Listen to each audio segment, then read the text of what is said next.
All right, we are live today. Welcome everybody to Activate Your Power Now. Thank you all for joining online, and to everybody who is here in person. We still have, as usual, we run late a lot of times. Why? Because AYPN is really about going with the flow in life, right? Not taking things too serious, not getting all wrapped up in the stories and the details and what other people say, who you should be and how you should be it. So I made a commitment this year for this series that we were going to be on time. So I'm really trying to honor that. But please just continue to be patient with us as we continue to get settled in the space and we get our flow going. Today's topic is activate reflection. What does that even mean, right? It means different things to different people. And today we have 6 speakers who are going to come share a piece of their heart of what reflection means to them, what activating that reflection means for them in their world, in their life. And this is, reflection, you think, you looking back at your life, looking back at things you've experienced and just kind of picking it apart. We do that not to shame where we've been or what others have done to us, but to just acknowledge it, right? Because information is power. So when we can acknowledge what is or what we have gone through, attach no shame to it, embrace it, and then use it on purpose, not only for your own personal healing, but for others to also heal, to have permission to heal. Some people, when they think reflection, right, they think an actual reflection, a reflection of themselves, who they see in the mirror. Sometimes that's a really rough thing also. Sometimes who we see in the mirror isn't exactly who we know we are or the potential that we hold inside. Many times we fall short of being the person that we really want to be in life. And again, that's okay. We're not going to judge you for it, right? We're just going to help you with acknowledging and creating what we call a power path process. So that just means acknowledge what is in your life, in your world, right? Dissect it, go inward, start unpacking it, and then choose to put it in its proper place.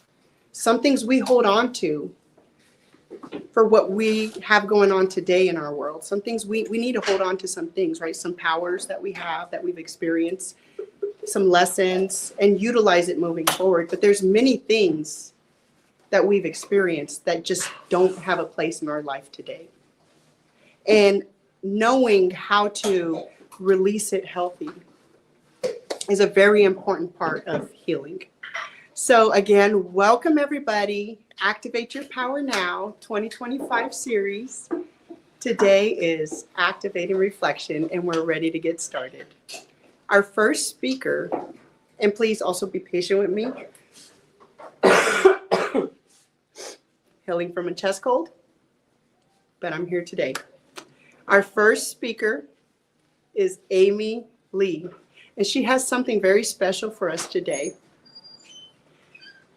Also, it's going to be her last time. We're very sad. It's going to be her last time for this series. I'm not going to say last time, right? I'm not putting that out to the universe. It's the last time this season that she'll be speaking at Activate Your Power Now, because she has a big move happening, and I'll let her tell you about that if she chooses to. But let's go ahead and welcome Amy Lee.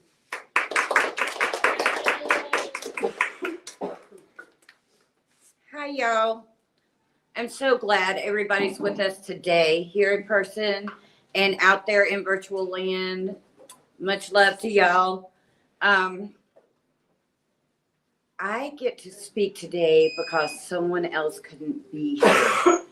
And it made me reflect on how amazingly, divinely things are put together in our lives.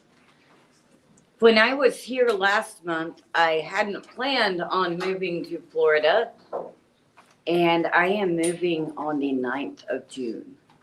So for now, this will be the last time I see some of you all. For now, but we don't rule out anything. Right. I'm wearing black and white because I have learned in my reflection that I am not just light and I am not just dark. I am a combination of those.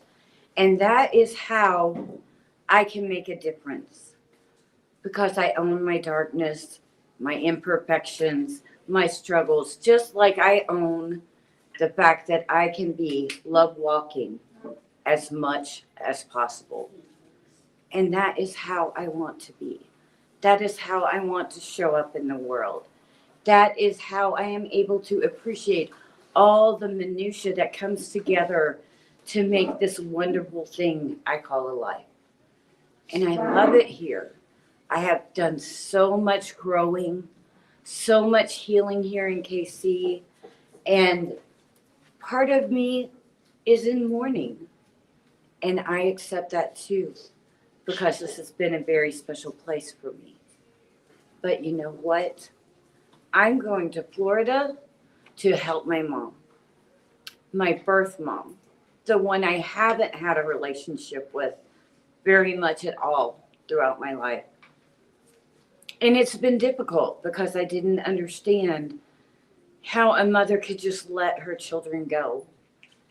I went down for a visit and I got to talk with her face to face. We had 8 days, which is more than we've had since I was 1.5. And I found out that we have a lot of similarities and we have just as many differences. But none of this would have been possible if I hadn't been on my path and followed the steps and rolled with the bumps in the road that looked so devastating just a few years ago. But they were opportunities for growth. I don't believe in losing. I believe you win or you learn. And I think that's an amazing, amazing way to be able to work with everything that happens in our life. I feel divinely protected, divinely guided, and I'm so excited for my new chapter, even though I'll miss y'all. We miss you too. So when we talk about reflection, another thing I have done is I joined my first band just before I turned 51. And although my band is not moving with me, I have once again embraced my love of my own songwriting as a form of therapy and expression and my willingness to sing a cappella. So I don't mind singing without an instrument because I have an instrument. I am an instrument. So I'd like to share this song with you all. It's called The Key. Run, let me run, feel the stars, touch the sun. I'm just yearning to be free while I'm learning to be me. Live, let me live, learn to take, learn to give, plant some seeds as they grow, show them that they're not alone. And all that I want to be free, knowing I'm uniquely me.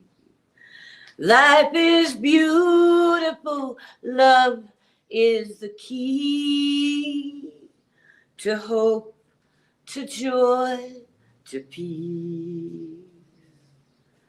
Love, let me love, Spread this light far above,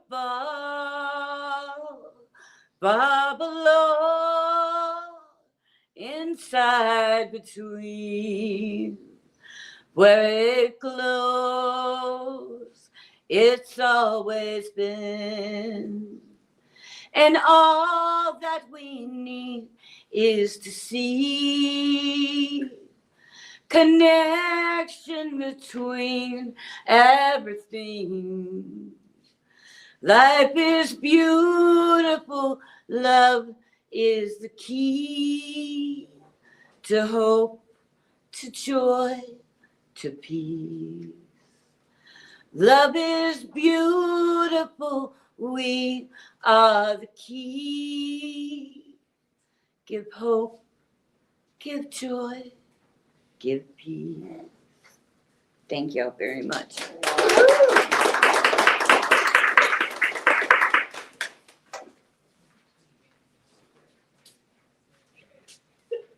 Thank you, Amy. That was beautiful. Just as beautiful as when you sang the last time. And I feel like I speak for all of us in the room where can't wait till you put your album out. I'm definitely going to buy So it is. Yes. I mean, she's writing these songs. This is a piece of her heart. She put it into music and she's activated the courage to step up and to share it with all of us. So for that, I honor you and I thank you. Definitely going to be missed here in Kansas City. But, with the goodness of social media, telephones, all our technology, you're never going to be a stranger. So Absolutely. we have viewers in Florida. Reach out to Amy if you want to connect. You can have an activator there nearby you. Just because she's not in Kansas City doesn't mean that she's still not an activator and she's still not representing activation of powers. And what a great, great, great representation of that. Thank you. One of your lines on your song that I had to write down was learning to be free by learning to be me. And I don't know if it was by, but that's how I heard it. And that's very powerful because, again, as I spoke about at the beginning, as we just started this morning and with reflection, right, it's you have to go inward. You have to take the time out of your life to figure out who you are. And I know sometimes, like I said, when you look in the mirror, sometimes we're just not pleased with that person looking back at us. And that's okay.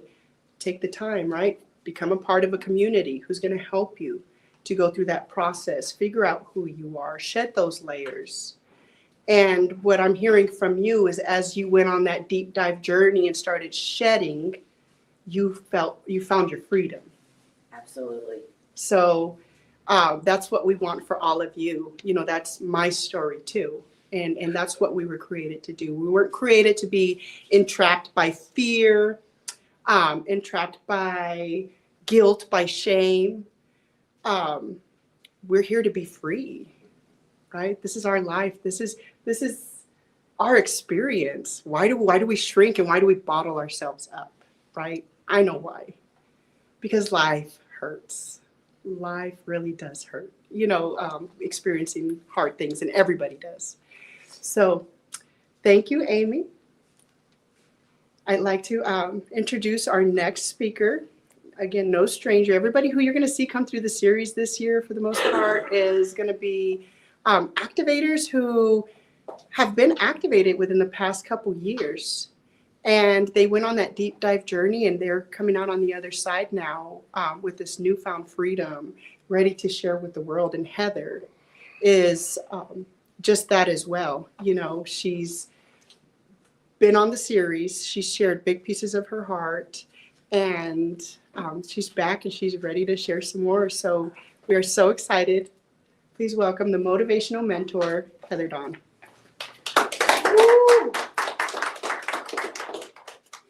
Okay, first of all, I'm not going to sing, I promise. That's a hard one to follow.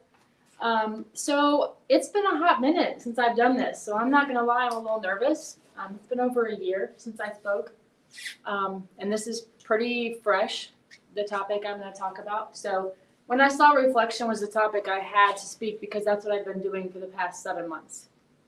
I've been reflecting on my life, but more focused on the last 2 years of my life where everything fell apart and I hit rock bottom. And a lot of people in this room have helped me along the way. James has been a huge part of that, so Isabel as well. But I'm going to try to get through this. So reflecting on the last 2 years of my life, I reflected on a few things, a lot of things actually, but mainly why I keep dating the same person with a different name. Why I keep dating my father, hoping that it makes me feel something about him being a part of my life again, even though he's not and keeps choosing not to be. Why I keep giving to people who give nothing back. Why I keep wanting to love the people that seem to be unlovable and expecting a different result. When we're not capable of loving ourselves, we can't love other people. And so the last 7 months, that's what I've been focusing on. I've been falling in love with me, and I've been falling in love with Jesus. So as I've reflected on all of that, the one place, well, let me back up. 7 months ago, I walked away from my third physically abusive relationship in 30 years. And that goes back to reflecting on why. There's a common denominator there, right? It's me. So what am I doing and what do I need to change so that I don't keep doing this? So from October of last year to March, I pretty much didn't leave the house except to go to work. I came home from work. I was in the Word. I was on YouTube watching videos on healing and how to have a glow up. If you know, you know. I was watching sermons and I was reading books and I was trying to journal to put some sort of words to what I was feeling and the emotions that I was having. And I got stuck on one thing. There was one thing I just couldn't seem to do, and it was forgive. I couldn't forgive my father, and I couldn't forgive this man who I thought was the rest of my life, my future. We had made plans. We had talked about things. We had dreams. And I couldn't quite understand how you could tell me how much you love me and then turn around and put your hands on me. How you could tell me how amazing I was and then turn around and call me names that I'll never forget. To be honest with you, the physical part's easy to get over. The words, they stay forever. And so I couldn't figure out how I can't forgive him. What do I need to do? That seems to be the one thing I'm just stuck on. And then April 13th at 1:12 in the morning, I got a phone call. And when I saw who it was and what time it was, I knew exactly what had happened. He had been in a motorcycle accident. They life-flighted him from Springfield to Kansas City. He had lost both legs, and he'll have very little use of one arm. And my first reaction was, where's he at? I'm going to go. I need to be there. And then I did what Isabel teaches, and I paused. I took a breath, and I realized that was not the answer. That was not our situation. And in that moment, I started to pray. I said, Lord, just give him peace. Lord, save him. Lord, show him your love and wrap your arms around. Wait a minute. 7 months ago, I was praying this man would get hit by a train. I was praying that a deer would look him in the eyes and say, this is what you get, sucker, and hit him on that bike. And here I am praying for good things for him, that he's saved. And reflecting in that, I realized in that moment, my heart was broken for him, but my heart was no longer broken by him. And what we put out into the world, we get back. And I don't believe in karma. It's not a biblical word. But I do believe we can't go through life being crappy to people and be blessed at the same time. Now, I'm not saying the way he treated people is why he is where he is. All I'm saying is I can control how I put into the world and what I put into the world. And I choose to put love and peace and understanding and empathy. And hopefully that's what comes back to me. In that moment, I realized it's not my job to save him or anyone else. All I can do is save myself. I realized, and I reflected back on the situation, that all I can do is pray for him from a distance because that's my purpose. I realized he was a distraction from my purpose because when he came along, I quit speaking. I quit doing anything for my life. I poured completely into his because what I do know is I love well. That's my one talent. I love well. If you're in my life, I'm going to love you like nothing else because I want that for me. And someday I'll find it. But the hardest reflection is sometimes looking in the mirror at ourselves and understanding that where we are and what our life looks like is oftentimes because of our choices. I made those choices. You know, my last relationship before him that was physical, I was in it for 4.5 years. 4.5 years of mental, physical, verbal abuse. This time it took me 5 months. And it wasn't the physical part that made me leave. It was the fact that the words that he was saying. The Spirit said to me, Heather, if you stay, you're going to start believing those words. And I'd worked too hard to believe those words. So my challenge to you is today, as you reflect on your life, look in the mirror. Look at you. What needs to be changed? What work needs to be done? So that a year from now, you can reflect and see how far you've come. Thank you.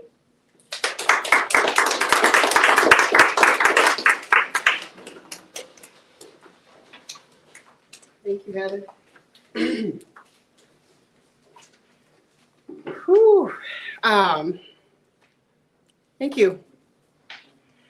I think many of you who have followed Activate Your Power Now for the last couple of years, and you've heard Heather's story before, or pieces of her story, what she shared today was extremely powerful. Because again, as she mentioned, karma. For me, what karma means is cause and effect. Cause and effect. When we make an action, there's always a reaction, right? So yes, karma is our actions being reflected back to us, right? Life giving us what we've put in already. But again, some of us, we use it in the wrong way, right? Like Heather mentioned, when she was really going through it with this person, she was a believer in karma in the sense of, hey, he's treating me this way. I hope he experiences this or this or that so that he can understand how he's making me feel. And sometimes our emotions will just take over in that way, and they'll lead us in a direction that is not truly who we are. It's not really what we want for people. Because like Heather said, she never really wanted to see him in that position. She was tired of hurting. And I feel like we all get to that point in life. And that's really when we, a lot of times, get activated. We get tired of hurting. We get tired of experiencing the same thing over and over and over. And when are we going to catch our break? But she said 7 months. 7 months she spent in reflection. And I say that because a lot of us, we want a quick turnaround with things. We think that, well, I'm going to put time in. I spent time this week. So when is my change coming? I put in time. I put in more hours this week than I did at work in praying, asking, or, wishing, or whatever it is. But it's not on our time, guys. It's not on our time. It's on, it's on God's time. And we have to be willing to slow down and take that time. And if 1 month passes and you're like, why isn't it happening? Well, just take that deep breath. Breathe. Allow. Let time pass. Know what? The people that are judging you, guess what? They just haven't figured out how to do that themselves. But when they see what that pause and that breath and what time will allow you with clarity and what that next move is, it's all worth it. And all those naysayers and all those doubters, now they're curious. Wait, how did you get through that? Just wait, just the last time I saw you, you were speaking a whole different tune. Now you forgive? Now you're praying for good things for him? Just doesn't make sense, right? But that's what God will do in your life when you're willing to spend the time with him. And the time that he says is needed, not the time that you're willing to give him. So thank you, Heather. That was extremely powerful. We will all be praying for him, for you, obviously. And we know that God's doing his work. He's healing as we speak. Thank you, God. And I'm sure with that experience, something within him was activated as well. So I give nothing but thanks for that. Our next speaker is one of your favorites. I mean, come on, he's one of my favorites too. He's just this great human being that I'm so grateful to have met. Has it been 5 years now, James? 5 years ago. Yeah, 4.5. And from day one, I mean, I know you've heard this before, but I don't get tired of saying it because he helped me transform my life, right? Become that heart-centeredness, understanding that life has just given me what I've given it, and that was a hard pill to swallow, but he took time every week for a year and met with me and walked me through my emotional states that he would find me in at times. And just because I was so overwhelmed with what life was dishing to me.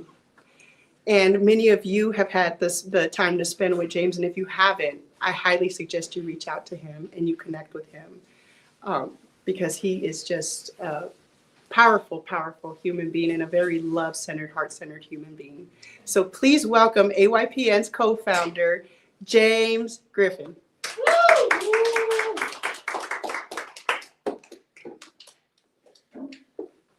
Greetings, everybody in person and online. Again, my name is James. Thank you for that introduction, Isabel, aka Izzy, the Intentional Healer. So I have some notes, wrote down my speech because upon my reflections, I found out that I stay more grounded when I'm able to speak from a place of centeredness, and that comes from me actually writing down my speech and taking it with me versus sometimes you get airy and you lose yourself in the emotion when you get up on stage and start speaking. So with that, the topic is reflection. Reflection being, for me, what came to me first was actually a question that came to us last week when we were doing our bonding exercise, and an individual, a speaker today, she asks, what does being activated actually mean? And that same question came to me that same day, even though we've been doing this for so long. It evolves over the time as we evolve and we change and we go deeper within ourselves.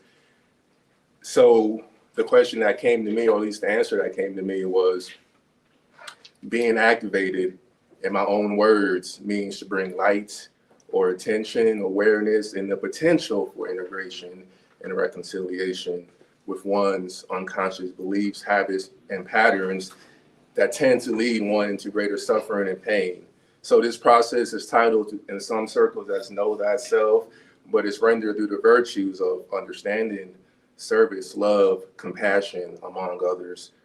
It's a steady process of integration and reconciliation, which produces the outcome of liberation through the transformations of one's vices into virtues, weaknesses into strengths, and defects into perfects. You see, as you unravel the contents of your heart and your mind, placing it on the canvas of your awareness, you begin to lay down a bridge, taking you to the essence of the divine. So in other words, there's a story I came across the other day where it was talking about this person. She was walking down the road, and in the distance, she thought she saw a snake. But this road she had to walk down in order to get to her destination, but she was filled with fear as she was looking at this snake that she thought was something deadly. But as she got closer and closer, she realized that what she thought was a snake was only a stick hanging from a tree. See, it's the truth, the clear perspective dispels the illusion, the fear that's stemmed in ignorance.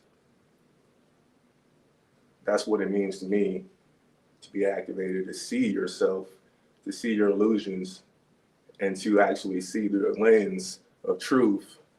And through that lens, you see a greater perspective shines light and allows those illusions to be dispelled and cast away. So today, or at least the last 5, 6, 7, 8 years, but especially the last few months, I've been going through my own deeper transformation, deeper reflection, and unraveling of myself, going deeper and deeper. So to start my speech, as I wrestle with the contours of my being, seeing the snakes that hang from the trees, attempting to understand my motives and the ways of seeing, I realized the futility of my past actions and how they have led me down a path full of thorns. In the same breath, these thorns were always just an extension of a rose, which required nothing from me accept the acknowledgement and admiration of its beauty, not for its sake, but for my own. So as I pull these thorns protruding from the bottom of my feet, I expose this wound in full faith that it shall be healed, and so it is. You see, as I reflect through the mirror of my heart and my mind, I see a thorn taking the shape and the form of pride and vanity, caring way too much about how others perceive me and what they think. See, this thorn has caused me and been the cause of why I've continued to embrace the ground and path in which I have treaded with trepidation.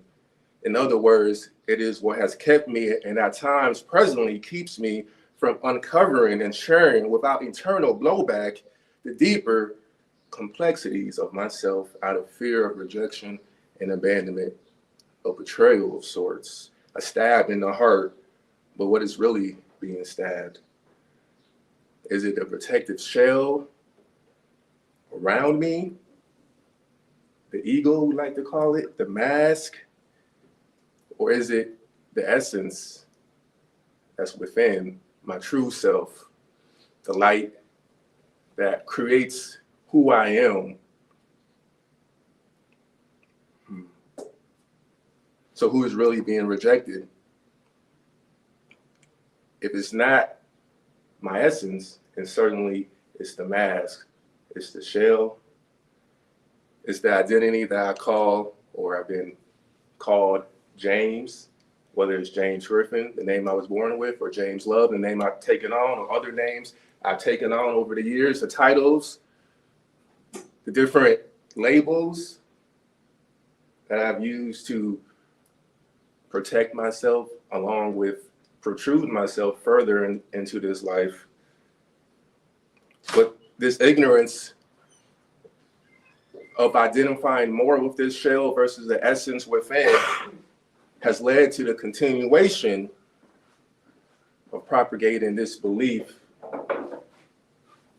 and this fear of rejection and abandonment. And as a result, it has manifested itself as symptoms of pride and vanity, slowing me down from further embracing myself with this light. And now with this awareness, I have been gifted with a new potential that only requires me to shift my view and turn my gaze towards the rose instead of the thorns. Now what I have here is, I brought with me water, because water itself, upon reflection, the first body of water was one of our first mirrors. And in order to see a clearer picture of yourself, the water itself has to be clear, still, and calm. Now, if this water is full of debris, if it's choppy, if it's chaotic, then the image that's reflected off of this water also is distorted, also is unclear, also is choppy. Now, these waters represents the waters of your mind and the waters of your heart, the still waters that run through your body and run through your life. And again, the debris that's in this water represents the impurities, like I said earlier, the vices, the weaknesses, and the defects. But just like anything else, water itself can be purified. And the purification process is through the process of love. Transmuting yourself, transforming one form into another. Turning those choppy waters of your mind, those choppy waters of your heart, into the still waters through the power of love, through the power of understanding, through the power of compassion and strength, allowing the transmutation and the clearing away of any stagnation, of any debris, allowing you to see a clear reflection of what some likes to call your soul, your essence, your light, who you truly are when the baggage is not weighing you down, the mirror. But in the meantime, it does reflect back to you the baggage, the debris that is only there to help you see yourself as it truly is. Now, if you were here with me last, in March when I did my last talk, this is a continuation of that talk as well. As I was going deeper into my life in this past year, with my relationships, with my family. See, I've strived after the chaotic and the turbulent waters. I strived to commit myself to create strong relationships with my family members. I started with my dad, my mom, that's just a given, with my sisters. Now, if you were here last time, you heard my story about my little sister and the conversation we had that led to a year of us not talking, going on next month, and other issues in the family as well. And me sitting on that, reflecting on what she said, what I said, fighting fire with fire, going back and forth, trying to figure it out. And then it came to me just recently as I'm going deeper within myself and realizing how I have been taking myself way too seriously, in the sense that I put myself in a place in terms of level of development that I'm not truly at yet. Holding myself to untenable expectations and unsustainable mindset where I'm really, where in reality, I am who I am, and I am where I am, to say the least. With that being said, I realized that I was acting like I should be something I'm not, but also at the same time, fearful that I won't reach that place in which I want to be. So let me break this down. So really, my soul development is a teenager. And with being a teenager, it requires bouts of childishness and bouts of maturity. At the same time, in my mind, I was under the illusion that I was an adult just because physically you believe you are what you are because society is saying you're at this age, you're this and you're that. But in reality, my heart and my mind was arrested at one state. And I was gifted recently with the grace of being able to see that, allowing me to fall back into a deeper surrender, realizing, okay, I can be where I'm at. I can make mistakes. I can admit my faults. I can allow what needs to happen, but also I can allow the process to mature the way it needs to mature. Just like you can't force a child to be a man, because if so, all you get is a wounded man-child. You can't force a person to grow. They're gonna grow in their own way. And that's what I realized. I can give myself the grace of being where I'm at in my development while allowing myself to grow at the same time. And with that, I can make mistakes. I can forgive myself in the process, and not only forgive myself, this is the most important part, but now I can truly extend this grace and forgiveness to the person I believe hurt me. And that's where the biggest growth came from. Because, of course, you think, oh, when something does, when you say something bad to somebody else, of course, you hurt their feelings, you say sorry. But if saying sorry doesn't really get rid of the reason why you said that in the first place, then what's the reason? You know, is it really worth saying sorry? And that was my hang up. Apologize, but not really understand why you're apologizing. Of course, you understand for their sake, but for your own sake, why did that come up? So I've been sitting on that for so long, trying to get to the bottom of why this came up, why this was festering for so long. And there was beliefs that was ingrained inside of me that was passed down through generations from my parents, who believed that just because they were the parents, the adults, that they didn't have to say sorry.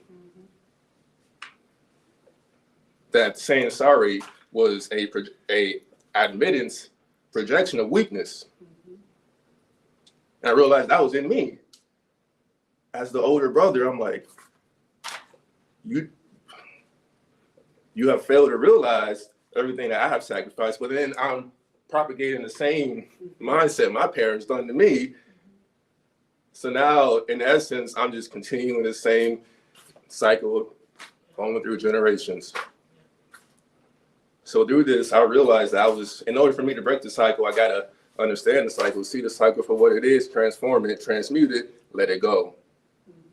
I'm still in the process, but this is a big step forward, is that realization. So as I end this, I ask you guys, are you seeing yourself clearly where you're at right now in terms of the development of who you are and your being? And are you giving yourself the grace to allow yourself to be that, with the trust that you're going to go and develop at the rate that's needed, no matter how long it takes? And what beliefs are you willing to let go along the process that's been tying you down, that no longer serves you? And what are you willing to step into? Thank you.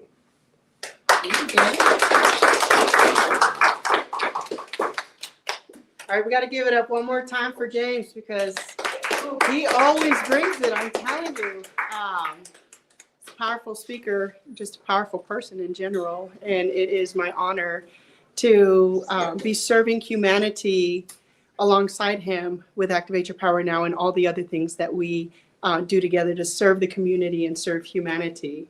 So thank you, James, for being you. And it's literally for being you. I can't believe it's been a year already, because I remember the day, and without giving all the information, it makes me think, like, what was going on during that time, though? There was huge transitionings happening for all of you, right? And that's why sometimes, just when in life, the most consistent thing in life is change, right? But the most triggering thing in life sometimes to us is change. So how do we learn to process change in a healthy way, where we don't allow all of our emotions to just get wild and crazy? And like you said, with that story of the person who saw what they thought was a snake in the tree, I immediately started thinking deception. Our minds will deceive us. And that's why it's important to have clarity on who you are and what you stand for. Because when deceit starts making its way in, you get to put it in its place. Illusion, right? Depending on what we're feeling, what's happened in that day, our mind is going to start showing us illusions of what could happen next. And that's not what our mind's going to bring forth, is not always going to be what's the reality. And we start making up, the next word was fear and stories. We're going to start making up fearful stories in our mind. And when we start thinking it, our body is going to follow suit, right? We're going to start moving in fear. And that is absolutely not a good place to be. I feel like we can all agree with that. You talked about pride. You talked about vanity. All those things are things that none of us are immune to. I too, with my family, for many years, when I chose to be the cycle breaker and step out of what I was raised in, right? Selling drugs, gangs, cartel world, just all kinds of not good stuff that I was raised in. When I chose to step out of that lifestyle and my family chose to stay in that lifestyle, of course, I had a chip on my shoulder. You know, they would tell me, oh, you think you're better than us. And I would say flat out, I don't think I'm better. I know I'm better. I do better. I make better decisions. So that makes me better. You have a choice to be better too. I'm not saying you don't have no chance in life. But again, that type of attitude didn't allow for healing for none of us. I was healing in some ways, but I wasn't going in that deep healing. That didn't come till years later. Again, the work I did with James 4 years ago, 4.5 years ago, where I had to start tapping into that extreme accountability. Wow. These things are still happening in my world and in my family because I keep playing a part in it. I keep feeding into it. I keep feeding the fire. So again, you know, it's just not about shaming yourself if you're at a place where you're still working on these kinds of things. It's more about just acknowledging that extreme accountability. And if you don't know what the first step or the next best step for change or accountability or activation is for you, reach out. Activate Your Power Now. We host a workshop called Activate Your Dreams. And we're hosting our next one June 7th in Maryville, Missouri. And we want to invite all of you, anybody who's able to make it. It's a free event, guys. We do this because we truly believe in doing our part to heal the world.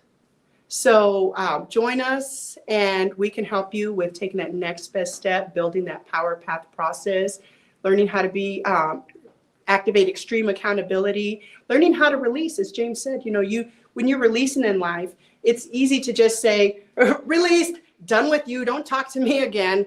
I'm moving on. I don't got time for you. It's sure that's necessary at times, but really what we're trying to work toward is releasing in peace, releasing with love.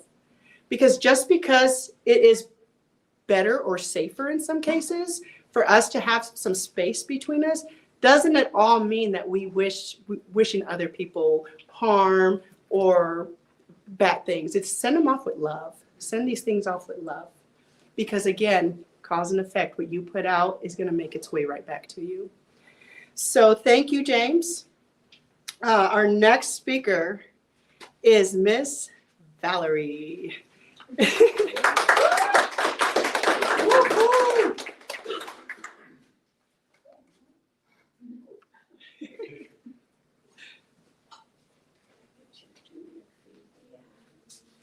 She's coming right up.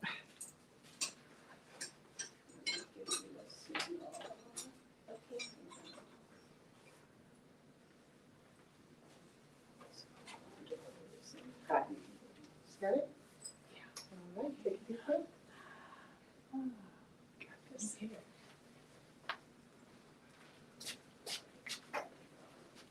Good morning, everyone. Good morning. Okay, I'm a new activator. I'm New to the stage. new and accepting that is one of the definitions of myself. And I'm new, so I got notes. But thinking about the power of reflection kind of took me down a bit of a rabbit hole, and I'm sure my best honey would tell you I spent a lot of time in that place, but more time than I should. But first, I had to get this old Diana Ross song from the 60s out of my mind. I don't know if any of you are old enough or retro enough to remember the song Reflections, and which is, basically one of those he done me wrong kind of songs. And, I've really since then been struggling to get that earworm thing out of my head. But looking at the word reflection and the prefix re or re, R-E, means that you can expect that there's going to be some kind of a do-over. And it's something that's similar to other words that start with that prefix of re. So, for example, we've got the word review, which may mean that you're at work, you're looking back on your performance of how you did your job. And a lot of times, whether or not you're going to get a raise or they're going to get more money. Repeat, means that you're saying something over again. Recycle, you are taking something and using it maybe in a different way than what you did before. Renew, like a club membership or your driver's license, something like that. But that prefix re also reminds me of something that I learned when I first became interested in tuning forks. Many of you know I'm a tuning fork practitioner, which means I use a variety of tuning forks to help smooth out imbalances that are in people's system. Now, I usually use different forks than the ones that I brought with me, but these are my first set of tuning forks, and they're tuned to what some people know as the solfeggio frequencies. Now, I think it's safe to say that most people are familiar with the music scale, with the do, re, mi, fa, sol, la, ti. Yeah? I think most of us learned this, and I think they still teach that in school, because I was in elementary school a long time ago. But it turns out that those notes come indirectly from a Gregorian chant that was called Hymn to St. John the Baptist. And it was written in Latin, like back in the 1800s. So each line had a specific meaning or specific purpose. And that do, re, mi, fa, sol, la, ti comes from the first two letters of the first word on each line of the prayer. So they're Latin words, so I'm not going to try and butcher them here, or I wouldn't be trying to butcher, but I wasn't raised, learning Latin. But when we get to the second line, the do, re, it's pronounced re, but it's spelled the same as the re words that we've been talking about, or that I've been talking about. And the meaning and purpose of that line is undoing situations and facilitating change. So way back then, this is like 1800s, even before, or the 800s, or even before that, we were being told to use our power of reflection to decide if it might be time to make a change in direction or begin a do-over.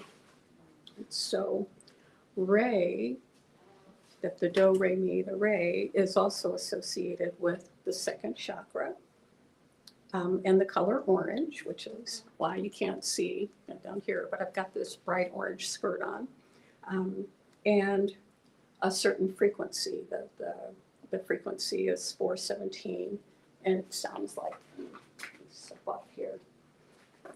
Thank you. It sounds like this.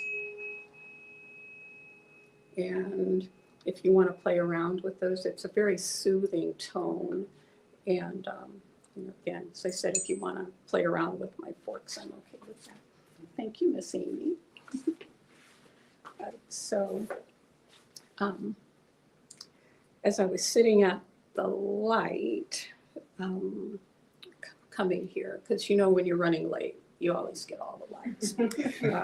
But I was thinking about how another thing that we learned, I think, in grade school, like when we start learning science, and we're told that the earth doesn't have its own source. It can only reflect what's coming to it from the sun.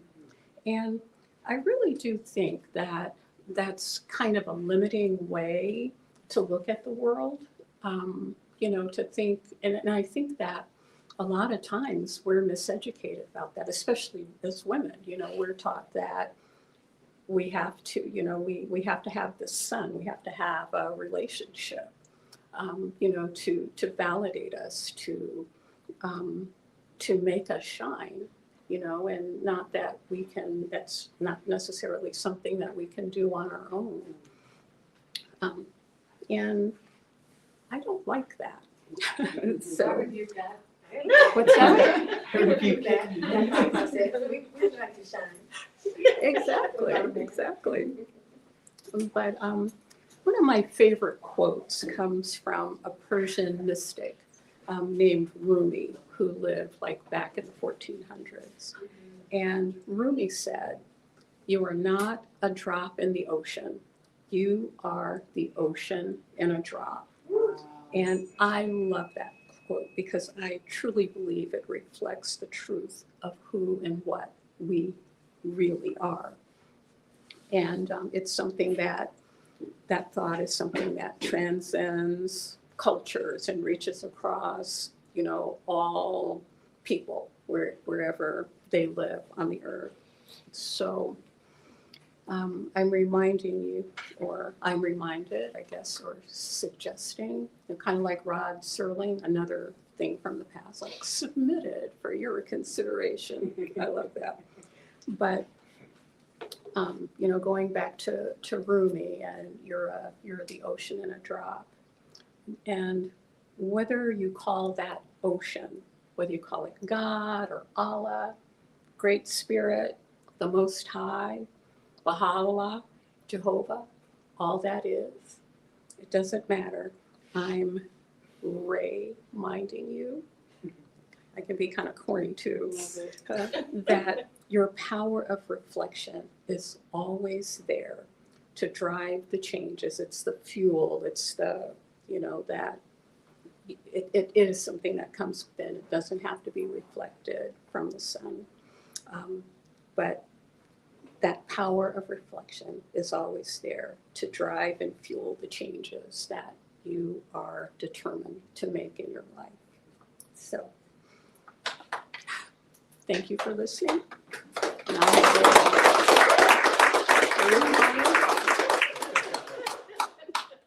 Thank you. Thank you, Valerie.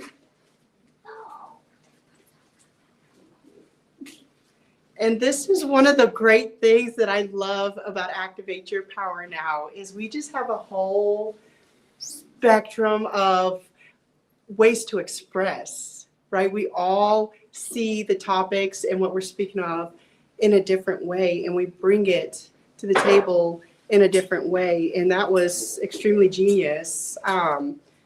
Made me start thinking about the word reflection and any word with the R-E in front of it differently. So thank you, Valerie, because I'm definitely going to be experiencing the world differently after this session. And now I'm going to go on a little journey of just looking deeper into this because I'm so intrigued by it. You know, the R-E, like she mentioned, the Ray, meaning there will be a do-over. And guys, I speak on this, not only on this platform, on BTBY, on anything, you know, I speak on change is not waiting for us to happen. Change is happening. Our bodies are regenerating, right? I tell people, think our hair's not waiting for our permission to grow. It's growing every day. It's replenishing. It's creating new. Our nails, our skin, everything about us, right? So knowing that there will be do-overs in life, that's a given. What if we can choose to be ahead of the game, right? If you use reflection as a daily practice, then you can be helping change happen in a direction that you want it to go through the process, right? Not everything just, oh, it just happened. It just happened. Well, yes, it's happening, but there is a way that you could be more in tuned and in alignment with that change as it's happening. And we do have some power behind it. So I just encourage you to use it. You know, and if you have never heard of tuning forks or never had a tuning fork session, I have had a couple with Valerie. I know many people in the room that have had those sessions with Valerie, and they are just amazing. I highly encourage you to reach out to her and ask more information or schedule your appointment with her. Thank you, Valerie. Our next, okay. Well, it looks like we are, our next speaker is Shannon. So we're going to take a quick minute to make a couple adjustments with our camera. And we'll have Miss Shannon come on. So give us just 1 minute, please.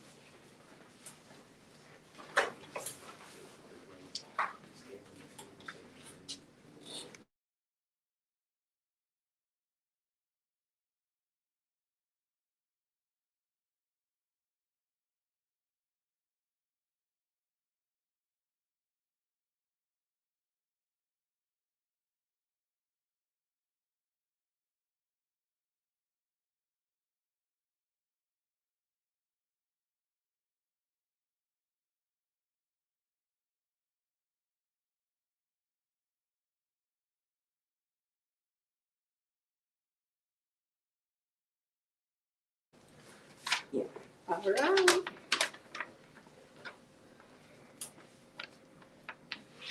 I want to start today with having you remember 2 words. The first one is perspective. The other one is broken. This past year, going on 11 months actually, I have been in the hospital. Not home yet, but close. Within the past year, I've been through 12 surgeries, 60 plus IVs, 2 midlines, 2 PICC lines, countless antibiotics and fluids, 5 months on a wound vac. I went septic twice, staph infection once, 10 transfers within 6 different transfers within 6 locations. 1 UTI that almost took me out, and countless x-rays, CT scans, MRIs. Why am I telling you this? Because this is not what I'm going to remember in a year. What I'm going to remember in a year is that I was given a break. I was gifted a break that I didn't realize I needed. And I want to read you something real quick that I wrote in August that explains this perfectly. After the first 40 days, I realized what this journey was going to be all about. After the second time that I went septic and was back to quote unquote normal. I have been faced with redesigning my whole life once again. I'm faced with the challenge of beginning again from the ground up. I'm using this time in the hospital to not only heal physically, but internally, emotionally, and mentally. I have been blessed with a break that I didn't really even realize I needed. I'm away from the noise of the real world and have literally been put on God's timing in every sense of the phrase. Earthly time doesn't really exist to me right now. It's just me and God and the occasional visitors and friends that check in with me with phone calls and texts, who I am very grateful for, and my incredible staff of nurses, doctors, CNAs, and all the hospital staff that I've come in contact with, that God has put into my life just for this moment, that I know will always have my back. It is true when they say that God will disrupt your entire life just to talk to you. That's what happened to me. It hasn't been easy, and there are times when fear tries to take over, but here's the thing. New beginnings aren't something to be scared of or be afraid of. They are a chance to grow, to discover strength you never knew you had, and to redefine what is possible. Don't be scared to start over. Embrace it. Because sometimes our greatest challenges lead to our most meaningful transformations. Yes. I wrote that back in August. Little did I know that I was still going to be in the hospital today. I have truly tried to embrace God's timing. Even though sometimes I really don't like it, we have to, because He knows best. Within this time, from August to October, it was just me and God. between the hospital, between the nurses, doctors, and my parents visiting, I only had 4 other visitors outside of family this entire time. And it really gave me a chance to really get to know me. And get to realize that I was living my life for everybody else but me. To put this into perspective, I had one visitor, well, let me back up for a second. On September 24th, I met one of the most beautiful souls I've ever seen. And I met her in the most unconventional way. I met her through a podcast. And we immediately connected. When I looked at her, I saw a mirror image of my own soul. What I got from this connection was that what I loved in her, I desired in myself.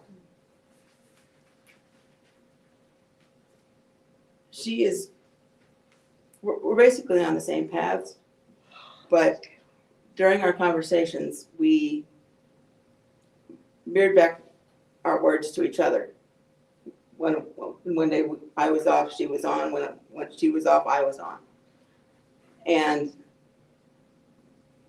what I realized later on was this is not the first time this has happened with a different person. About 2 years ago, I reached out to somebody about playing wheelchair basketball when I moved back to Kansas City back in 22. It's true when they say one person can change the course of your life. And this was that person for me. If it wasn't for this person, I wouldn't be here today. Because I met Izzy and James at a meeting that he was holding. And when I first met him, I felt challenged. I felt called out. Because what I felt when I saw him, he didn't even have to say a word. It was the way he carried himself. It was the way that his drive, his focus, and the way he adapts and does things differently, regardless of what other people think. I was that person when I was growing up because I was very focused. I was very successful in sports. When I look at him, I feel an adrenaline rush. And it's not anything other than me feeling what I felt when I was growing up. I've shrunk myself so long to be able to fit in other people's molds so that they would feel comfortable. Having a connection with these 2 people have put it together for me. That I don't have to shrink myself anymore. I need to be who I am. And if I'm too much for somebody, they're not my person. That's right. If I have to hold back my passion, my words, my actions for anybody, yeah, we might cross paths, but they don't have to be a huge part of my life. And this second beautiful soul, the one I met in September, she taught me three very important things. The first one is that you're not going to be ready to do anything until you're ready. You're not going to be able to do anything until you're ready. And I didn't really understand that at first. But through future conversations we had, God has doors prepared for us that we can enter at any time. But in order to be successful when we enter those doors, we need to become the version of ourselves that we need to be in order to walk through those doors successfully. Instead of, there was a point in time where with this same person, I felt like I fumbled the most beautiful gift God has ever given me. But 3 months later, after reflection, we came back together and talked about everything. And this is how I came back to this realization of what actually was going on within inside me and why. The second thing that she taught me was that I had to love myself first and more than anybody else and anything else in order for me to love somebody that I truly care about the right way. And she taught me this in the most heartbreaking way. But we laughed about it 2 days later.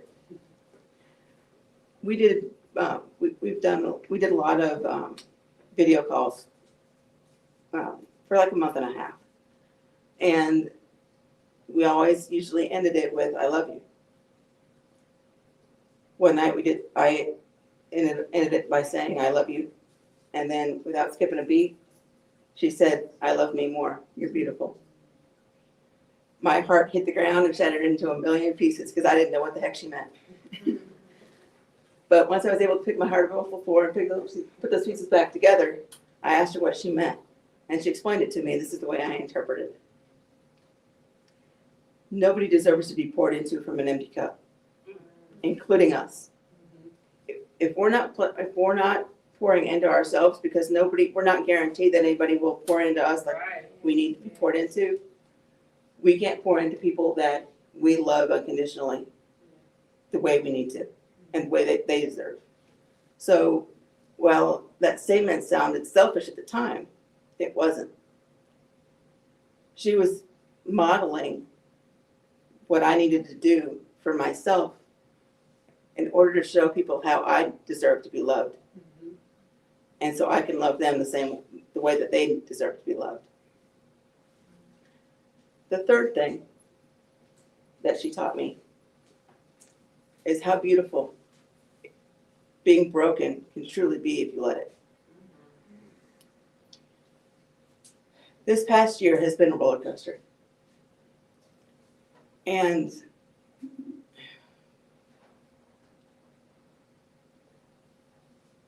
meeting people that have been vulnerable enough to share their hearts, to open up, and to really share their story and help me. And this group was part of it, and this is why I wanted to be here today. You guys have no idea how much you've really helped me in the last 11 months because I've been with you virtually. And by coming together and helping, being vulnerable and shining the light on other people, it helps them be able to pick up their broken pieces and put it back together however the heck you want. You don't have to put it back together the way somebody else thinks you need to. You need to put it back together in what way fits you the most. And that's why I'm so excited to be able to start doing this with you guys, because I'm excited to give back what I've been given. And I want to end by saying thank you. I want to say thank you to a few groups of people. One is my parents. Not only this year, but my entire life, they have stepped up to the plate. When I was born back in 1981, they didn't know, nobody knew that I had a disability and that I was in the delivery room. It's hard enough to have a kid, a regular child. But when you have a child with a disability that you don't know is going to happen, they had to hit the ground running and they couldn't look back. They did everything that they thought was better for me and my well-being. Yes, we argue and disagree and all this other stuff, but they were built to be my parents. So thank you for everything that you've done, not only in this past year, but in my entire life. Two is the doctors, nurses, CNAs, and all the hospital staff that I've come in contact with in the last year. You're the reason I'm here today, or able to be here today. Sorry. Sorry. You saved my life, literally. Okay. Excuse me a second. And thank you for all the prayers, the phone calls, the visitors. And this is going to sound kind of strange, but thank you for the people that didn't show up physically. Because if certain people would have shown up physically that I wanted to show up, I would have been clinging to them like glue, and I wouldn't have been able to find my own strength. they were there when they needed to be in the way that they needed to be. But thank you for not showing up because it made me a stronger person. And again, thank you guys. It's platforms like AYPN, Mismanaged, Kingdom Kings and Queens, Revenant Voices that really give people a voice. And by giving those people a voice, you help others find their voice. And that's what you've done for me this year. So I appreciate you all. Thank you so much.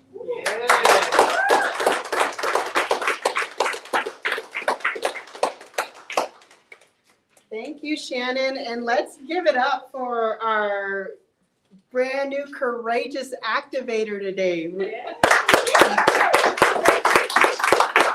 Because, people think it's really easy. I kind of like the stand here. I can see you guys. I think they can see me fine. We might just leave it like this for now on.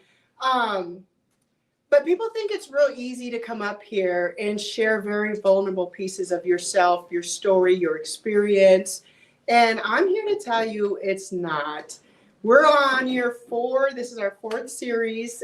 We've been on other stages as well, doing this. And every time it's like, wow, okay, as we're prepping, I know for me and I know for James and many others here, but as we're prepping to come share a piece of our heart, God just takes you through a journey, man, because he wants to make sure you remember what the heck you're talking about. And I'm like, wait a second, I forgot, but yeah, I'm mad about that. Now that you reminded me. And he's like, no, that's not what I brought you here for, right? But what another great testament to extreme accountability, right? What we want in life isn't always what we need, and that's okay. But most of us will keep that part quiet because it makes us look human and real. So thank you for being so bold. Thank you for showing up today. Thank you for being committed to your healing process. I was one of the 4 visitors who went and saw you. And when I'd go visit, I think I was there 5 hours one time. We just would get lost in conversation. And it was always great healing conversation for both of us. But just the mindset and the emotions that were still behind what you were experiencing when I was visiting you was so different than how you showed up today.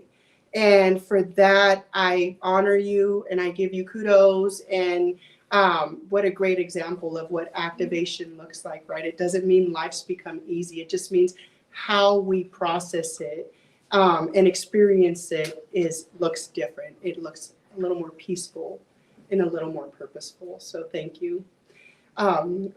We've come to the end of our series. We got 1 speaker left, and I know, okay, let's play a game. Who do you think this last speaker is?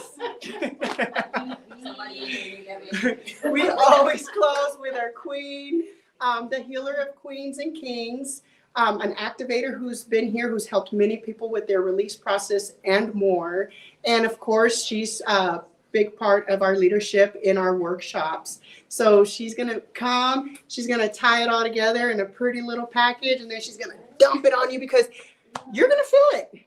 You're going to feel it, and I think we can leave it. I'll let her determine. I could see my whole body. Or do you want to, you want to lift it? Okay. So we're going to do a quick adjustment to the camera again, and then you're going to have Miss Evie Boland.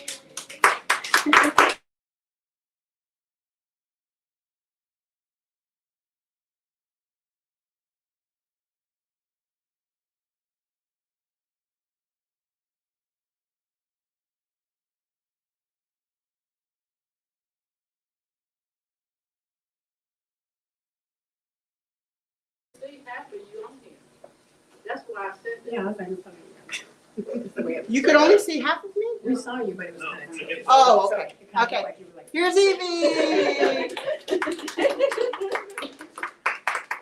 Hello, everybody. I just want to say thank you to everybody who spoke today. I am so proud of each one of you guys. And just to see you guys come up here. No, it's not easy, guys. We are very stressed out sometimes when we get up here, and depending on how our week was, because just like a preacher, when they're getting prepared to serve you guys on a Sunday morning, we got to do the same thing when we get here. And we got to serve it to you right if we're going to be honest about it. So, oh Lord, here we go. Reflection was hard for me because to do it, you have to actually do it. You can't just talk about it and come up here and say, well, reflection is, and give you just some cute little quotes and make you guys believe. The point is to make sure that you know that we actually did what we're asking you to do. If I ask you to put in work, I should at least be able to draw you a map on how to get there. Right. So when I looked at reflection, it was defined as the throwing back by a body or surface of light, heat or sound without, say that with me guys, without absorbing it, right? So reflection, the problem that we do when we reflect as adults is we started to have reflections that look a lot like the people that we were looking at and not looking back at. As Izzy talks about with our workshop, I'm the one who does release. And we work with a mirror. And so my speech today is talking about a mirror. So the problem is when did your reflection start looking like the misdirection of the deflection of what someone else did for you and to you? When did you start looking in the mirror and only seeing what they said you were? When did what happened in the mirror become so simple and so misguided that you walked around your life looking like you were at Ashton Kutcher in the Butterfly Effect? When did you stop seeing and hearing and being and sounding just like yourself? When did you lose you? When did you no longer look like them and look like you and then wait a minute, them and then look like you? No, wait, them, then me. I stopped seeing me because I was too busy looking at what they asked me to be. You see, I started living my life like a conveyor belt at Amazon. I just wanted to see what you were going to put in your cart so I could shrink, as we all talked about. Shrink down and get the order right. If you needed me to be calm and sweet and quiet and only be seen, I was the girl that looked like you wanted me on your arm, but yet you didn't know how to do anything more but pull me or push me, drag me along. I was too much for a lot of people, and just like Shannon said, I was only too much for somebody that was not my person. Or was I too much for somebody because what I carried with me was too big and you wanted me to shrink, and I couldn't any further? When my reflection stopped looking like me? What happened when I keep calling myself a queen and then I forget where my crown is at because I took it off so I can minimize for you? What happened when I had to start becoming something else? There was a movie in 1999 called The Hurricane. And in that movie, Denzel is a person who's in jail. And in this moment, the biggest scene and the most reviewed scene, actually, if you go on YouTube, was the scene where he's in solitary confinement.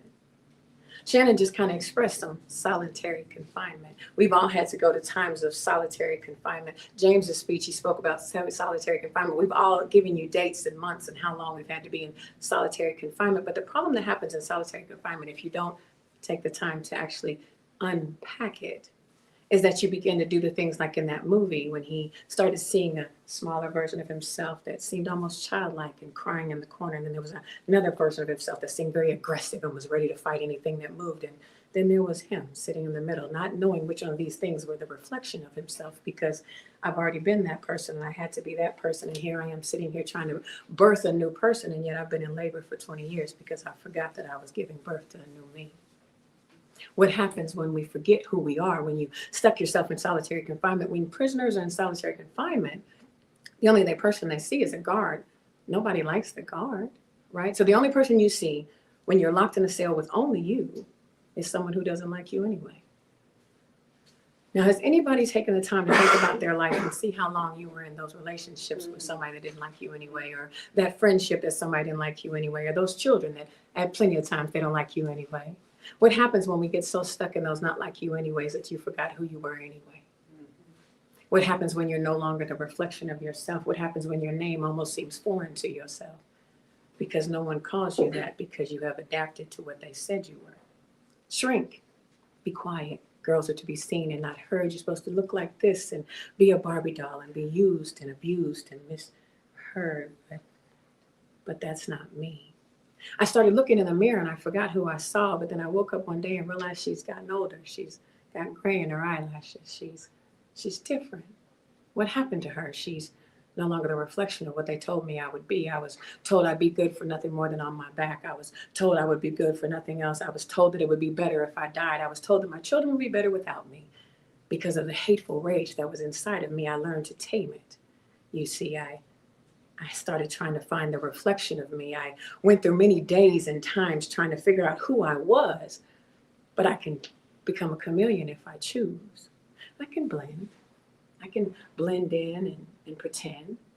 But you get tired of that and you start realizing that you recite the same words continuously. Hi, I'm fine. My name is Evie. Hi, how are you? No, I'm great. No, everything's fine. No, it wasn't anything to do with the fact that I got in a fight with my daughter. No, everything's fine. No, it has nothing to do with losing my job. No, everything's fine.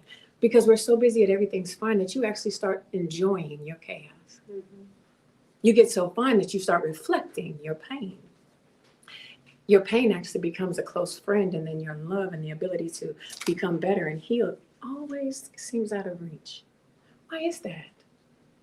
Why is it that you believe that you are waiting for the bad to happen because the good would not feel good? The bad is comforting. Staying in that abusive relationship is comforting. It's something I know. It's used to. He's going to hit me twice. He's got a mean right hook. If I just duck this, I can make sure I got food. We plan out our abuse with a smile on our face. I know how to do this. Isn't that something?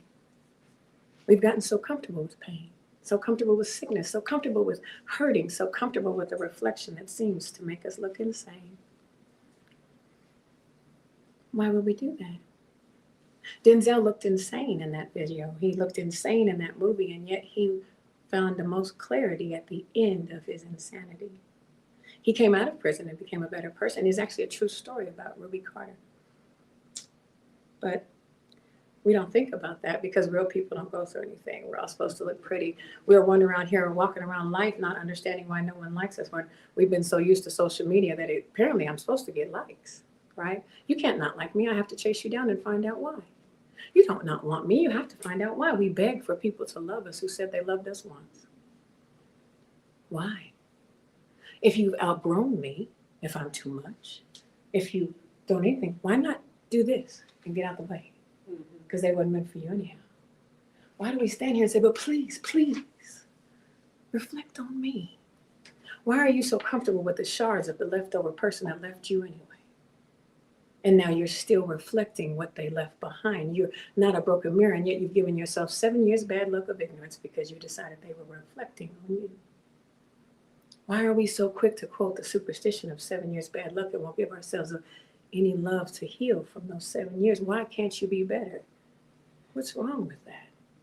It's okay to heal. It's okay to come out of it. It's okay not to stay there. If they never talk to you again, I loved you anyway. If you never got back with me, I loved you anyway. Thank you so much for letting me love you on purpose, with purpose, and now my purpose is done. You are no longer a reflection of me. I've already won. I came out of it on top. I decided not to be the same old thing they said I would be. I'm no longer a reflection of you. My God, I looked in that mirror, and you know what I found? I found me. Thank you.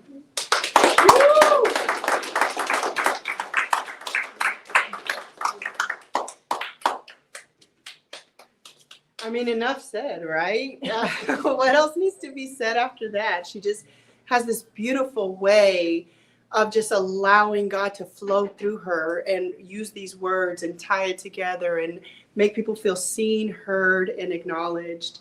And we're so grateful to have Evie as part of the leadership team here at Activate Your Power Now. Again, if you're somebody who just doesn't know what that next step is for you with releasing, acknowledging, honoring, any of that, I always say reach out to any activator that you resonate with, make a connection, and start that journey of purpose. But if you resonate with Evie, please reach out to her, make a connection. She would love to pour into you. She would love to just be there for you, right? It's who she is and it's what she does. So thank you so much, Evie. That brings us, yes. That brings us to our conclusion of today's Activate Your Power Now, our 2025 series, Activating Your Power. And today's topic was activating reflection. We can't wait to share space with you next month. The date is June 21st. And always a special shout out. I'm so sorry. 87th Street Nutrition is where we're hosting our series this year. Overland Park, Kansas.